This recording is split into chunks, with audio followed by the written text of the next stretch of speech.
what you want, when you want it, where you want it. This is The Mesh.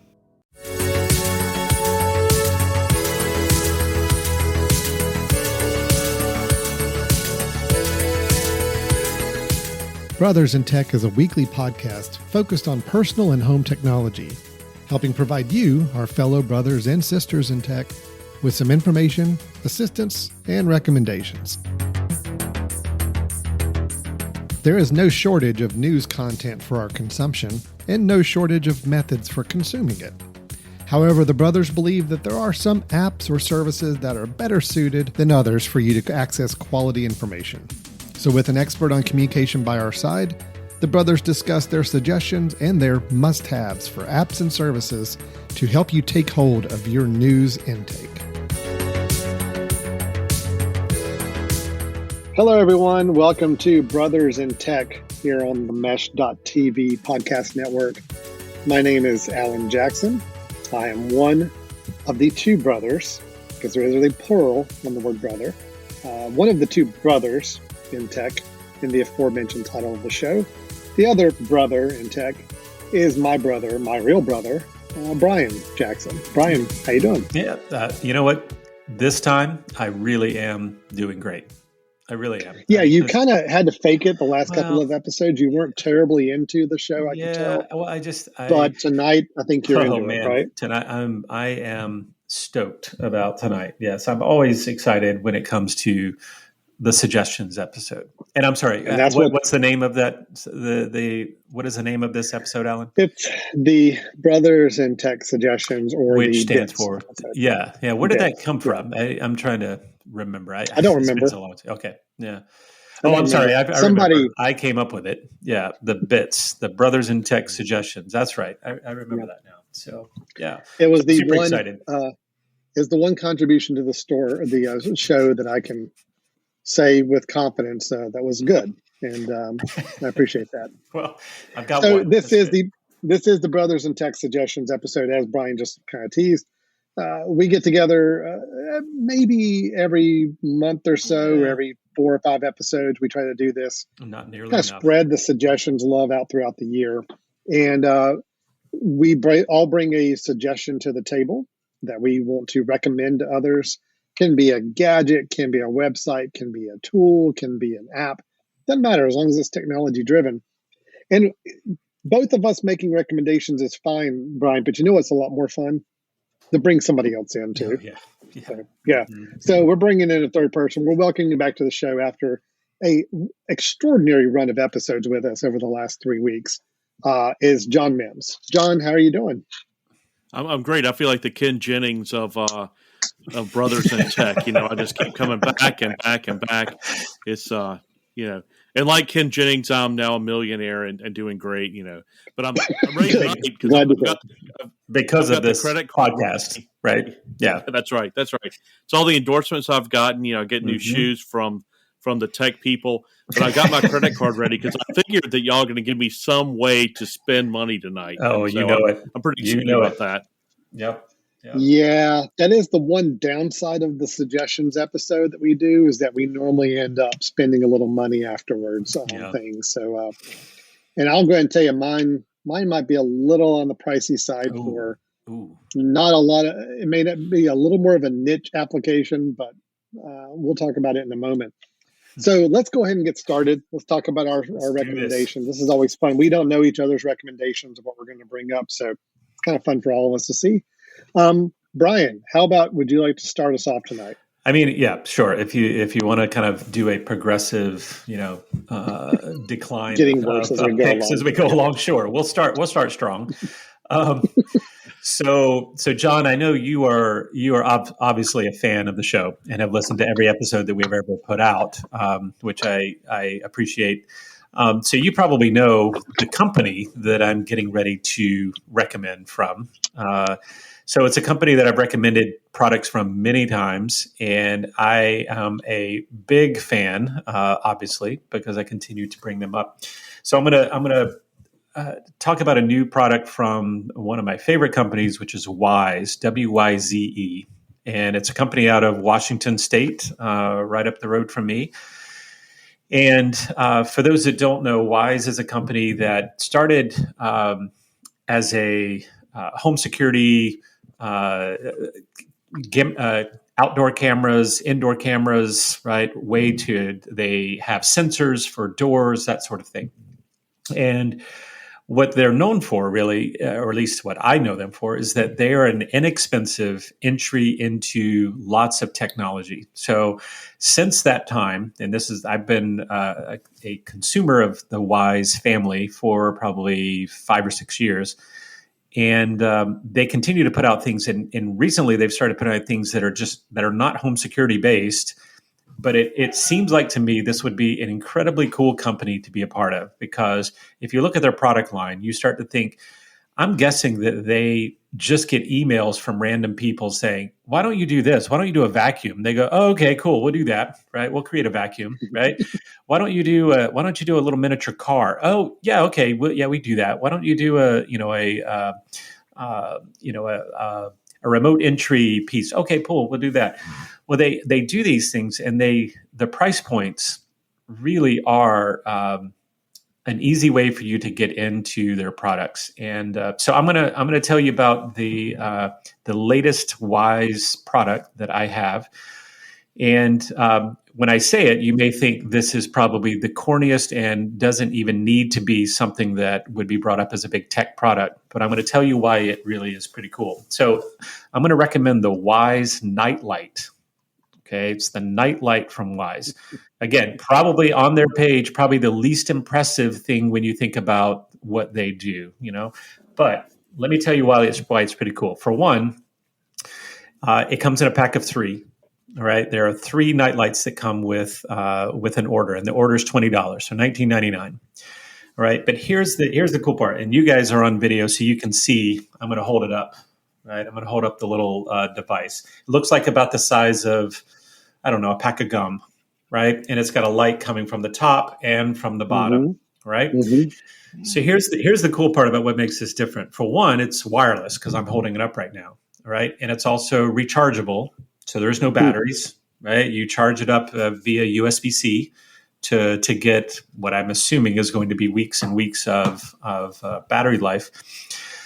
But here's the other thing. The reason it comes in a pack of 3 and what makes it incredibly unique is it's got a couple of different modes to it. And it's a very simple device, right? On this side, there's a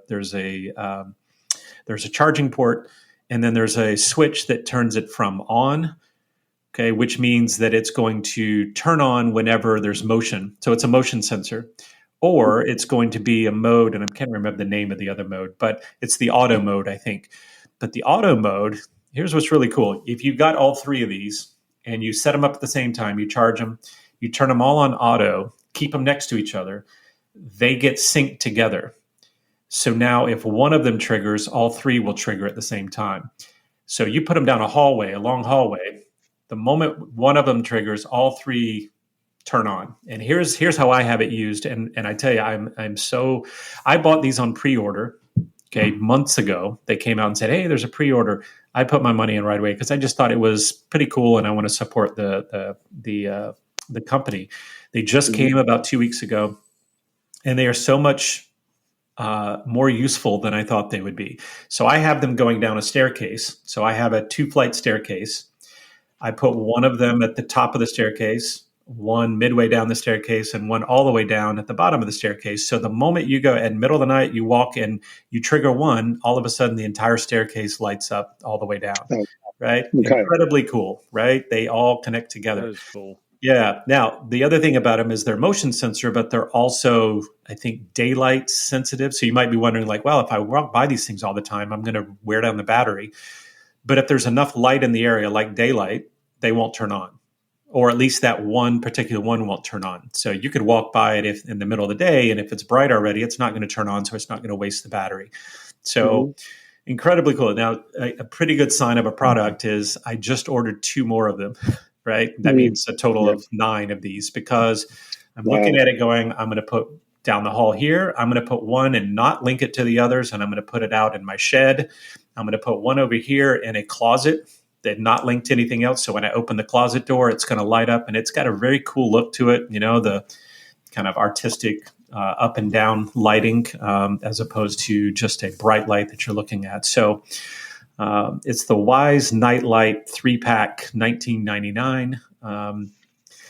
I think it's great. I mean, I think it's one of these things that, you look at it and go, why would I buy a nightlight? But it's got some great uses to it. And for me, these are places where I do not have power. So what it does is they give you a little metal, a tiny little metal, like a mounting plate. Yeah. And it's simply just a simple piece of aluminum that has a sticky on the back. You stick it on the wall. This thing magnets to it, right? You set it on it, it magnets to it. You can just pull it off, go charge it, pop it back on, right? And it's working. So I am a huge fan of it. I think it's great. I love it. Yep. I mean, seriously, I've already thought about different applications in my own house where I want this now. So I'm looking at the website right now, and it looks pretty awesome. Yeah. Okay. Actually, one more feature, and I should have mentioned this before, but it turns on. Okay, which I have here. Right, it turns on, and then after I think it's 10 seconds, it just slowly fades off. Right, so it's also it doesn't fade. Nice fade. So let's see if it'll do it here as you guys are watching. I don't know if it will since I'm facing the. No, nobody move. Yeah, everybody be quiet. Don't move. And waiting to see if this light up. There, just faded out. You saw it. Fades out, right? So it just, I don't know. It's so well done for $20 for 3 of them. The fact that you can link them or you can not link them. You can link 2 and leave the other one independent. You can decide. They do a syncing piece where it says if you turn them to auto, keep them close together for 45 seconds, they will sync. If you decide to go to on, it unsyncs them. And it's just super simple, but gosh, it's so useful. So, yep. All right. That is the Wyze. How long do you think the battery will last? That's a really good question. So when I bought them, I did not charge them because I wanted to wear them down the first time. And about, a week and a half, I had one of them that had a little light on the outside that said it was running low. So I went ahead and charged all of them. I charged all of them at the beginning of this week, and I will certainly know in a few weeks. My guess, though, is I think they, should probably last a month maybe or something before you have to maybe plug them in, maybe a little longer. I don't know. But the fact that I don't have to replace a battery and the fact that I can go plug it in, charge it. And so real quick, if it gets low on battery, there's a tiny little light on the outside that will stay glowed, like there's a little red light. So even as you walk by it, you'll see, that one, I need to plug that one in soon. The only thing that I can complain about with this is that it's USB-C and they don't give you a cord or charger.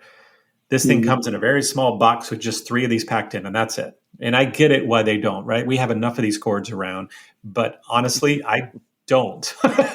I do not have any USB-Cs that are just for wall chargers, right? Not for my computer. So I actually had to kind of steal one from another device in my lab. But anyway. Well, the shame of it is that USB cables, some of them are almost $20 by themselves. So I can't imagine how they could keep the price point where they are and include a cable as well. So I'm willing to give them a pass on that. No, so it's fantastic. Yeah. So anyway, Wyze.com, look for the Wyze Nightlight. It just went off a pre-order. I actually ordered 2 more at the beginning of this week, and they were on pre-order. And now I look and realize, I'm sorry, they still are on pre-order. So they're still on pre-order, but they're shipping them right away. So they are caught up now. So they're getting them out. Yep. That's Wyze, WYZE.com. And again, I love all their products. I just think they're great. I've got their cameras. I've got outdoor cameras. I've got motion sensors. I've got all these things that none of them require any sort of monthly service. You can get their monthly service, but it is one-off, inexpensive, and they work. So Wyze.com. I have their digital scale. That's the only Wyze item I own currently, but I do have the digital scale that I use. Yeah. They're nice. I was impressed with the quality of it, with the price point that it's at. It's pretty nice. So. Well, and if you want to get an idea of price point differences, just take a look at their Wyze watch, which looks very similar to an Apple Watch. Has heart rate, has motion sensor, has notifications, all of this, and it's $33.99 right now. Wow. So again, they I guess $39.99 for one of them. But now, granted, it doesn't tell time, but that's right. That's right. You do. I mean, You do have to constantly walk to keep it charged. Right. But anyway, yeah. No, so anyway, they do a great job. They have noise canceling headphones for $60. They've got, there's a lot of cool things, and so I think they're doing. It's a company that's doing a lot of cool things, trying a lot of things, and trying to make it so that the average person can actually afford to try them. So there you go. Yeah, cool. All right, good recommendation there, Brian. All right, Alan. All right, well, I'm going to go next. I'm going to leave our guest to bring up to be the pinch hitter and kind of bring us home after me. This is one I'm really excited to talk about, but I will go ahead and tell you it's going to have a very limited appeal to a lot of our audience. I'm really bringing it up more for the cool factor than anything else. I record and edit podcasts, as you may have picked up on. We produce, quite a few podcasts every single month out of our offices. I enjoy listening to podcasts. I'm a big fan of the format. But I will be the first to admit, and this show that we're recording right now is a perfect example of what I deal with. Anytime you have recordings, you have pauses, you have stumbles, you have people say words, filler words. You've got a lot of things that if you could really go back and tidy up a podcast, it would be so fun and cool to do. So there is an app that is it's an application you can download and use for free to a certain limit, but then you can also pay as a subscription service that will allow you to take audio that you record. So let's say you recorded a speech that you're going to give. It will allow you to bring that audio in and transcribe it for you automatically. So you have a written version of your audio speech, and then you edit the text of that transcription, and it processes the audio to match your edited text. Okay. It's an app and a service called Descript, Descript, Descript.com. You download the app for free, but then if you want the higher level of things to do with it, you pay anywhere from $15 to $30+ a month. Now, that's pretty neat, but that's not the cool thing I'm going to tell you and show you an example of. But just let me kind of expand on this a little bit more. So say, for example, I download this recording of what the three of us just did in this episode. And let's say that I don't like a sentence that Brian said during his review, his recommendation. Yeah. I would get the whole transcription of the entire episode, and I can go in like a word processor and say, let's take out that sentence, or let's take out that one word when Brian said maybe an extra word that he didn't need to say, and I don't like him saying it. Take out the word, it is now reprocessed a new audio file for me that sounds perfectly natural, where Brian did not say that word or say that sentence. Okay. Real quick, Alan. So did it take that space out and pinch the two words around it together, or did it just blank it out like a whiteout? What did it do? No, it actually stitches it together to make it sound natural. Okay. But you're about to lead to what I think is the coolest aspect of this app. This is what got me started working with it. Not only can you do editing and make a recorded piece of audio sound more like what you want it to say, like if I said in between a couple sentences, I could remove. I will see it in the transcription. Oh, there's the word I'm going to take that out, and all of a sudden my ums are gone from my speech. That's really cool by itself. But this service also has a feature called overdub. And what overdub does is you can actually feed a whole lot of your own audio recordings to it, and it will create a voice for you that would be your voice reading all new things that you never said. Okay. My goodness. So let's say that there was something in this recording where I forgot, oh man, I really meant to say that it costs $5 a month. Okay. I can actually go into that word processor if I've trained this program on my speech and type in the words, and it costs $5 a month, right in the middle of the sentence. and it will insert my voice very naturally into that new recording. Wow. Okay. Wow. Now, I'm going to play for you right now. I'm going to play for you a fully recorded couple of sentences that I recorded of my voice. I never said these words. Okay. I have uploaded several episodes of other podcasts that I speak on. It has learned my voice. And now I can type in anything in a word processor and it will actually read it in my voice. Are you guys ready for this? Yeah. Yeah. Okay, here we go. Yeah. Here we go. Hello to everyone out there. Welcome to this week's episode of Brothers in Tech. My name is Alan Jackson, and I'm joined by my brother, Brian Jackson, and our brother by another mother, John Mims. We are going to talk about technology for your home and family. Wow. I never said those words. I never said that speech. I typed that all in. You typed it in, and it used... And that's what it came up with automatically. Wow. Now, Okay. I uploaded about 30 minutes worth of audio from my own voice, and that's what it used to learn. And they say the more you feed audio to it, the better your voice will get. Now, the one thing I noticed with it is it doesn't do a lot of any inflection. There's no up and down of my voice like I would normally say. So it's a lot more flat monotone. But just imagine if you just need to insert a sentence or words or things into an already prepared speech. It's there and it does it. Now, granted, is this kind of scary? Absolutely. It's very frightening that actually I got into a conversation the other day, not that we're doing this, but conversation about how you could use technology like this to falsify information over the phone with somebody and pretend like you're somebody else's voice. I mean, there's ways to do it. So that's the frightening part of this. However, I look at it as I record a lot of narration for different videos, and I need sometimes a test narration just to see how something's going to sound with a voice put on there. The fact that I could feed in a script, copy and paste it into this application, and within a few minutes, I have an audio recording that sounds a lot like my voice saying this stuff for just testing purposes. That is really, really cool. And then to know that I could go back into a podcast recording and actually drop in an audio piece. Like I said, this is a very limited application for a lot of you listening. I'm bringing it up more because I think it's super cool. But the way this service works is you can get the free software, which is a desktop application that you can download to your computer. It'll let you do the overdub voice, but only with a vocabulary of up to 1,000 words. So if you want it to have a full vocabulary, you got to pay the monthly service charge. Now, you may say 1,000 words. It sounds like a lot. It's actually not.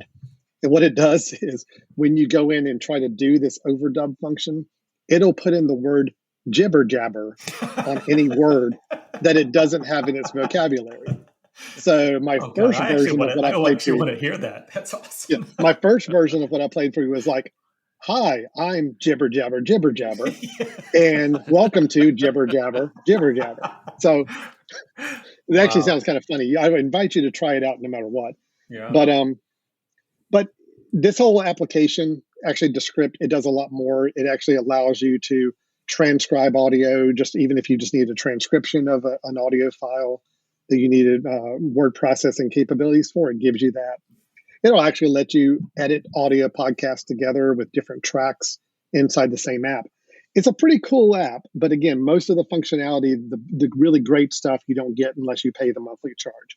I think there's a $15 a month level, but if you want the overdub with the unlimited vocabulary, it is $30 a month. So it is pricey for this. I just did a 1 month subscription just because I wanted to try it and see what it was like.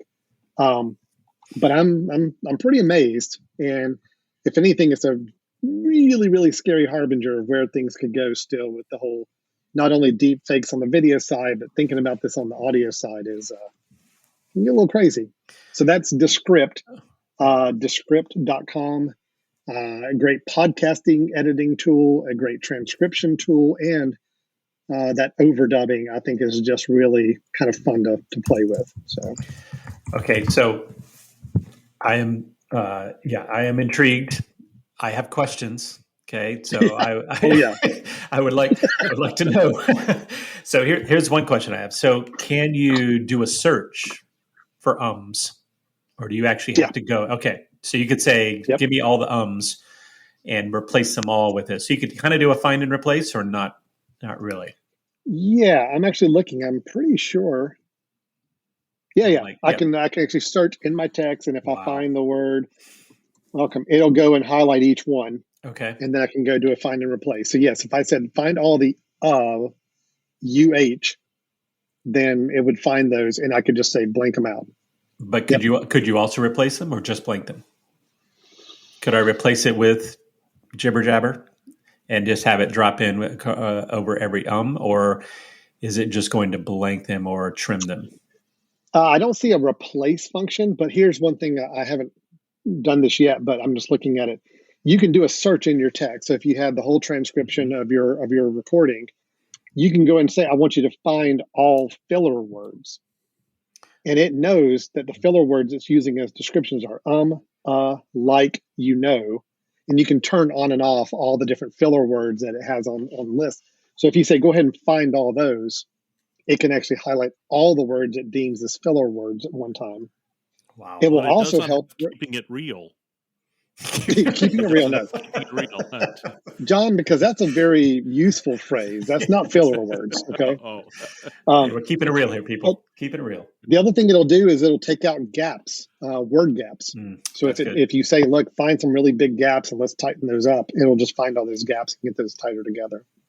So do you think that we could make Brothers in Tech episodes actually be less than an hour each if we trim down some of these gaps? That's the question. Can you go and find some of our gaps and actually make it so that we are not? I'm gonna do us one better, Brian. I'm just gonna take your notes that you type up for the episode, feed it in, and then just let the script read us doing the podcast. You and I don't even have to record it. Oh man. Well, I was going to say that this would be great. It'll probably be a lot better. all the times that you end up having to postpone our recordings, I'm just going to do the recording on your own. I'm just going to be like, hey, I'm going to type in my notes, make Alan's voice come up, and Brothers in Tech will continue to actually, quite honestly, Alan, what you played me earlier sounds a hell of a lot cooler than what you normally do. So I thought it was great. So I'm just going to have recordings. I'm just going to give you a bank of recordings of me saying, oh, that sounds really great. Oh, wow. I didn't know that, Brian. And you just kind of hit a soundboard and just play them whenever you need to. Yes. I love it. I'm thinking, you could actually, get that. Then you can kill Alan, bury him out back, and still have him record episodes, and no one will know for years. That, no one would know. Gone. So. Do we really know? Alan, are you here right now? I mean, are you really still alive? I don't know. And hold on a second. I accidentally pressed a button. Sorry. All right, hold on. I didn't mean for that to play. Oh man, this is so good.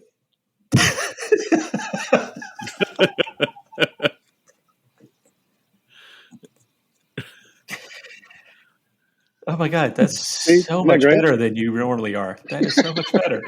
That's so much smoother.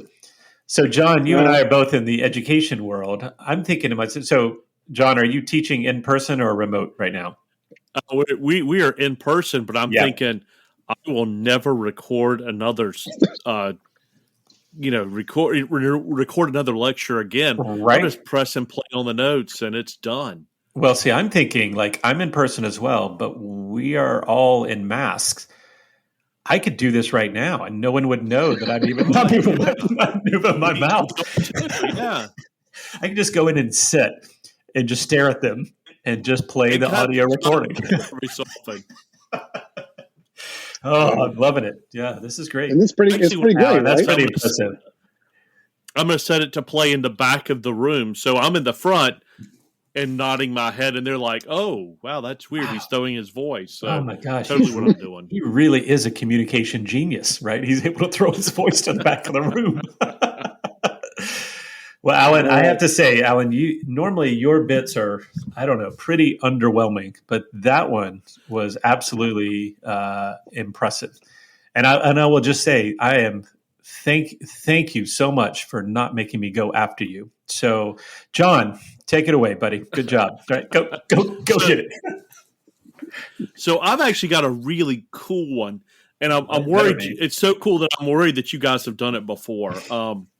Because there are a few episodes that I've missed over time, and this isn't necessarily a new product, but it is so super cool that I had to include it. Have you guys talked about the C Play to Air wireless CarPlay adapter? Oh no, we have not. Please tell me. Get your credit cards out, gentlemen. So Right. what this is, if you have CarPlay enabled in your car, where you have to actually plug in the iPhone into the jack in your car. What you do is you plug this jack or this adapter into your car, and it connects to your iPhone and creates wireless AirPlay. No. So when I get into my car now, I crank up my car with my phone in my pocket, and CarPlay appears on my phone or on my car screen without ever having to plug anything in. It is amazing. What is the name of it again? Tell me the name of this again. It's C as in car, cplay2air.com. Oh, yeah. It's I got $119. So the website is cplay2air, AIR.com. So it's cut the cord in your car with our C Play to Air adapter. Huh. Okay, John, I'm going to need you to, very similar to when we talked about video gaming. So for someone who does not have CarPlay, tell me why this is needed. So right now, CarPlay, you must plug in. Is that right? Well, there are a handful of cars that will do wireless CarPlay. Okay. But not a lot of them. It's a very small number. And so the benefit of CarPlay in general is that it throws your certain apps from your iPhone onto the screen in your car. The music, for example, the Maps app, the podcast app. There are a few more, but those are the ones actually that I use all the time. Oh, well, of course, and the messaging and the phone and things like that. All on your car's radio console. So with the wireless, and it works really well wired, but with the wireless, now you don't have to actually go to the trouble of hooking everything in. Yeah. The adapter is probably, it's about the size of a stick of gum. So for mine, I'm kind of able to hide it next to where I plug everything in. I got one of these for my mom because, she was sitting there fiddling, trying to get everything plugged in. Now she just leaves her phone in her purse, gets in the car, cranks up, doesn't worry about it.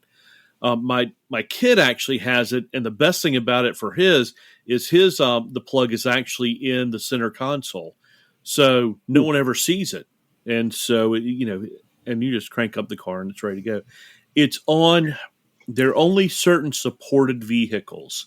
Now it's a wide range. Let's see. Of course, you got a lot of Hondas, and it's like Honda 2016 to 2021, Toyota 2016 to 2021. So it's whole product lines like that, and there's a list on their app, but it works as perfectly as you would guess it would. The only challenge is that there is maybe about half a second lag between what is playing on your phone and what's actually coming through your car stereo.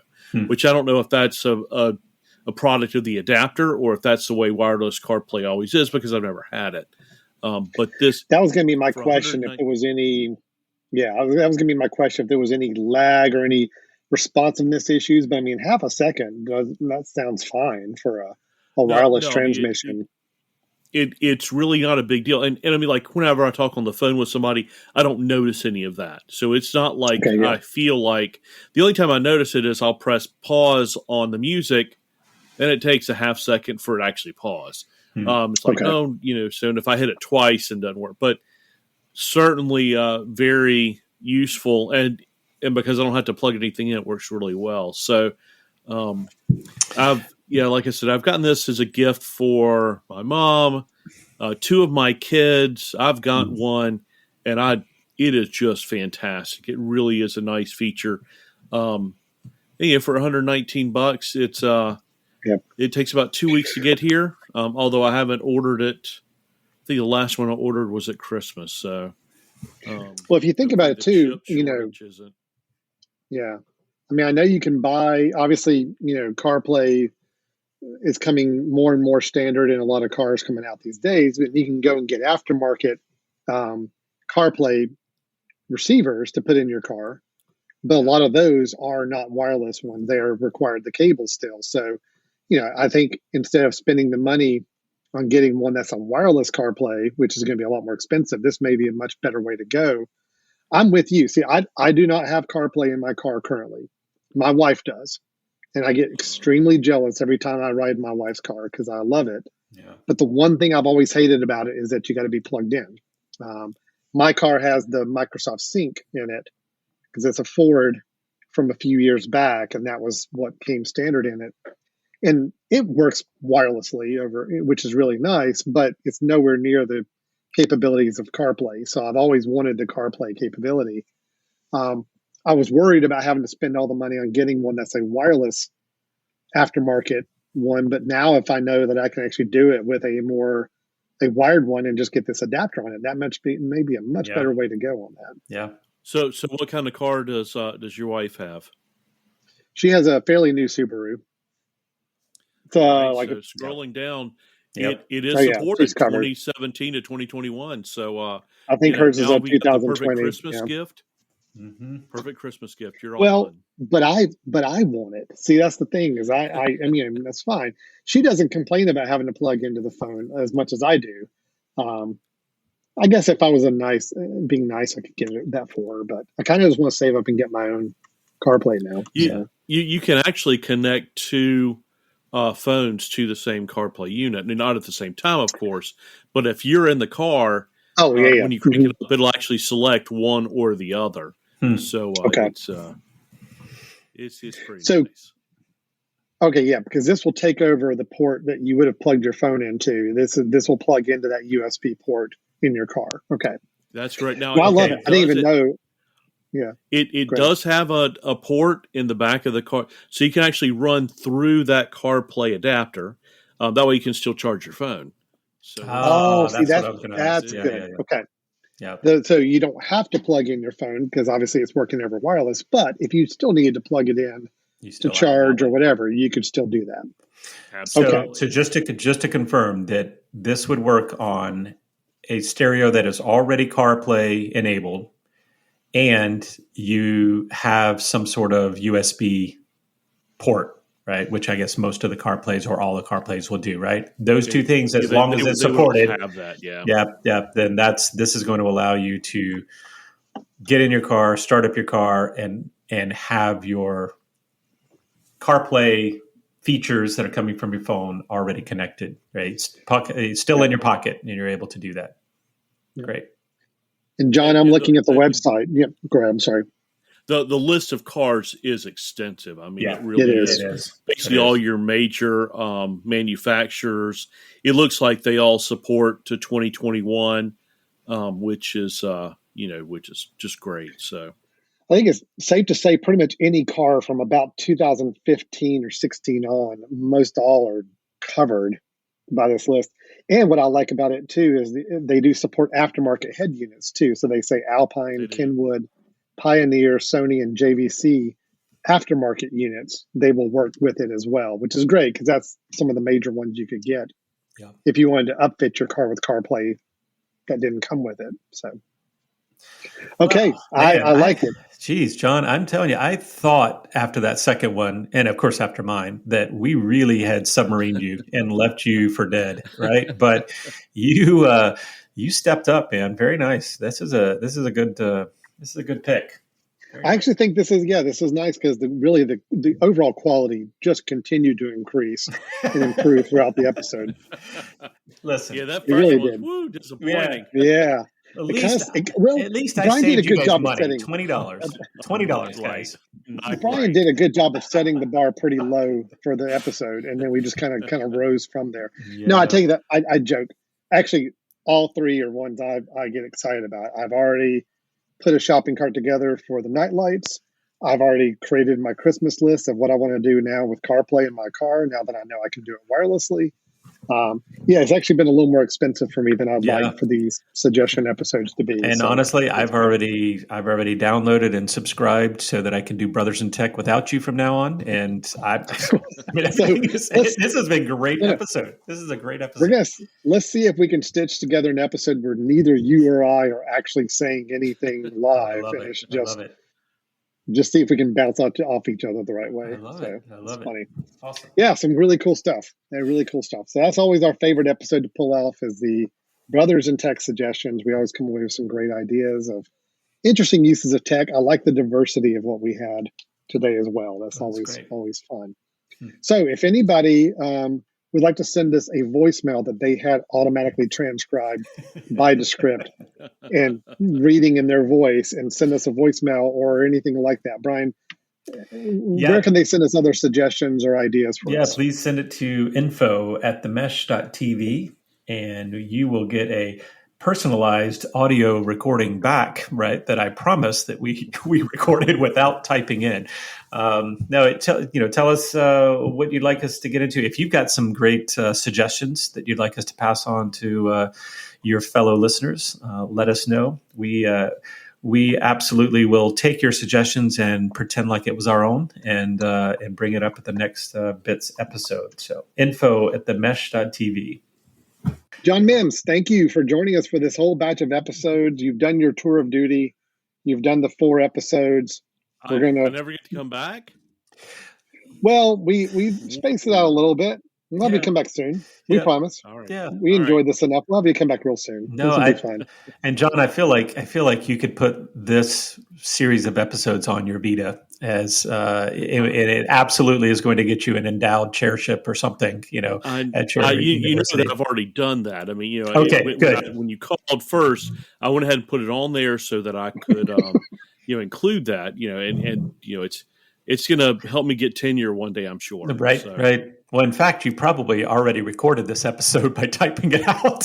So we didn't actually have to be here. You probably already submitted. Here's what the next one sounds like. Yeah. So that's good. Well, thank you for being here, John. That was awesome. Enjoyed it, guys. Anytime. All right. Well, thanks everybody for listening to this special Brothers in Tech Suggestions episode. We will be back next time with some more topics of tech-related interest, especially for those of you that are the go-to tech person in your house or family. We want to be a resource for you here on Brothers in Tech. Thanks so much for listening. We will talk to you next time.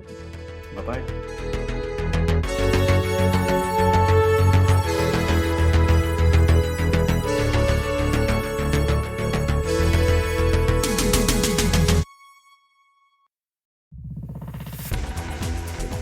You've been listening to The Mesh, an online media network of shows and programs ranging from business to arts, sports to entertainment, music to community.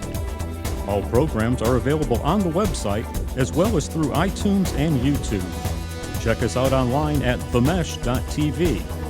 Discover other network shows and give us feedback on what you just heard.